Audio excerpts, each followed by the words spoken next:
शाकंभरी पौर्णिमा उत्सव. शाकंभरी देवीचे नवरात्र हे पौष महिन्यात साजरे होते, जे पौष अष्टमीपासून सुरू होऊन पौष पौर्णिमेला समाप्त होते. मानवतेसाठी देवीच्या अन्नपूर्ण रूपाची पूजा करण्याचा दिवस आहे. शाकंभरी देवी ही भाज्या धारण करणाऱ्या पार्वतीचे एक पूजनीय रूप आहे. एक प्राचीन कथा सांगते की दुर्गम नावाच्या राक्षसामुळे पृथ्वीवर 100 वर्षे दुष्काळ पडला. अशा संकटात ऋषीमुनी आणि भक्तांनी देवीची प्रार्थना केली. देवीने राक्षसाचा वध करून पावसाचा वर्षाव केला, ज्यामुळे पृथ्वी परत सुजला सुफला झाली आणि अन्नधान्याने समृद्ध झाली. मान्यता अशी आहे की देवीने आपल्या 1000 डोळ्यांनी पृथ्वीला पाहिले, ज्यामुळे ती हिरवीगार झाली आणि नद्या पुन्हा वाहू लागल्या.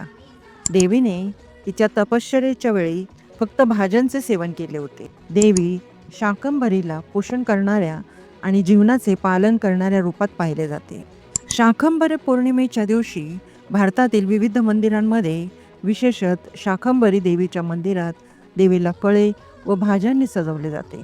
या उत्सवाच्या निमित्ताने अर्पण केलेल्या भाज्या आणि फळे दुसऱ्या दिवशी गरजूंमध्ये दान केल्या जातात, तर उर्वरित प्रसाद म्हणून भक्तांमध्ये वाटले जातात.